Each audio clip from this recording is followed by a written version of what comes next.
अस्सलाम वालेकुम वरहमतुल्लाहि वबरकातुहू। कमाल करते हैं आप अब्बा जी। कितनी दफ़ा आपको मना किया है, सड़ुक्के मार मार कर चाय मत पिया करें। राबिया राबिया कहाँ हो? गुस्से से मैंने बीवी को आवाज़ दी। वो बेचारी घबरा कर दौड़ी चली आई। शाम को कमाल आएगा, अच्छी सी चाय का इंतज़ाम कर लेना। और हाँ अब्बा जी, उन्हें उनके कमरे में चाय देना। डबो डबो कर बिस्किट खाने से भी बाज नहीं आते। हद करते हैं आप भी अब्बा जी। सुन रहे थे, राबिया ने नागवारी से कहा। वो अब्बा जी से बहुत मोहब्बत करती थी। शर्मिंदगी से मुड़ता उनका मुस्तरब वजूद मैंने देखा ही नहीं। कमाल से मेरी दोस्ती ज़्यादा पुरानी नहीं थी। कुछ अर्से पहले ही उसका तबादला मेरे दफ्तर में हुआ था। अल्लाह के अपने काम हैं और अपनी ही बंदोबस्त। शाम को कमाल आया, साथ में उसके वालिद साहब भी थे। यार मैं शाम ज़्यादातर अपने अब्बा जी के साथ ही गुजारा करता हूँ। आज घर में कोई नहीं था तो सोचा उन्हें साथ ले चलता हूँ। क्यों नहीं, बहुत खुशी हुई। अच्छा किया यार, मैंने कहा। कि हाल है बरखुरदार? मेरे कंधे पर हाथ फेरते हुए उन्होंने पूछा। शुक्र है अल्लाह का, कहते हुए मैं उनका हाथ पकड़कर बैठक में चला आया।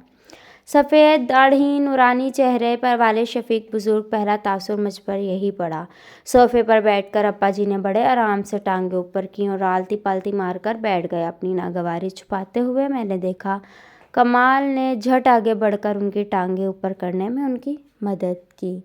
वो कितना शर्मिंदा करवाते हैं ये बुज़ुर्ग भी। मैं कमाल की तरफ गौर से देख रहा था, मगर वो हरगिज़ शर्मिंदा नहीं था। उसके चेहरे पर बड़ी नरम मुस्कुराहट थी। अब्बा जी की कमर के पीछे कुशन रखते हुए उसने पूछा, आप ठीक बैठे हैं ना अब्बा जी? आहो पुत्र। चाय लगने तक आधे घंटे में उसने 2-3 मरतबा पूछा। अब्बा जी आप ठीक हैं, बोर तो नहीं हो रहे? ओ काके तुसी गल्लां बातां करो, मैं सुन रहा हूँ ताड़ियाँ पढ़ियाँ लिखियाँ गल्लां और खुश हो रहा हूँ। चाय लग गई। राबिया बुलाने आई तो कमाल के वालिद ने ओ आंधिए रानिया माशाअल्लाह माशाअल्लाह कहते हुए उसके सर पर प्यार दिया।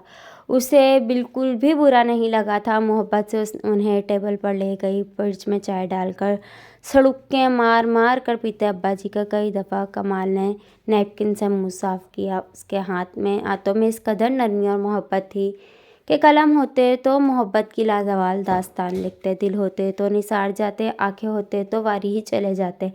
राबिया कमाल की इस कदर मोहब्बत और शफ़क़त पर हैरान थी। उसने दुखी नज़रों से मेरी तरफ देखा। उसकी नज़रों ने मुझे आसमान से ज़मीन पर लापटका। मैं जिनके वजूद का हिस्सा था, जिनकी दुआ और मेहनतों का समर था, उन्हीं की इन मासूम सादा अदाओं से नाला था, शर्मिंदा था। मैं मंजूर मोची का बेटा अपने बाप के हसब नसब पर शर्मिंदा था। बेटे को बड़ा अफसर बनाने के ख्वाब ने जिसके हाथों में छेद कर दिए थे। रात रात भर जाग कर काम करते, हाथ थकते नहीं थे। पुत्र की फीस जो जमा करवानी होती, दिल सीने की बजाय उंगलियों की पोरों में बसा रखता।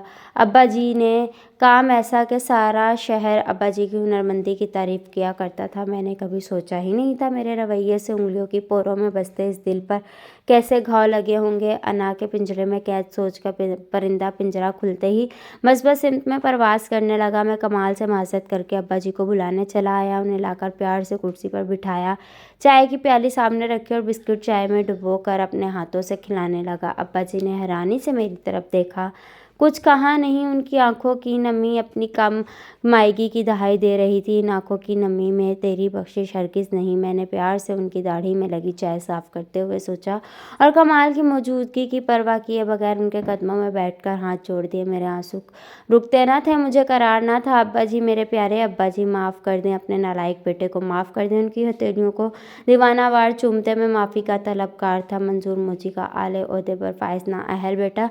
अब्बा जी ने मेरा माथा चूमा। चला उधर ऊपर बैठ मेरा अफसर पुत्र। उसने जलती हुई पेशानी पे जब हाथ रखा, रूह तक आ गई तासीर मसीहाई की। कुछ ऐसी ही मेरी भी कैफियत थी। मैंने कहा ना, अल्लाह के अपने काम हैं और अपने ही बंदोबस्त। मेरी कोई अदा उसे पसंद आ गई थी, शायद तभी मेरी हदायत का बंदोबस्त कर दिया था।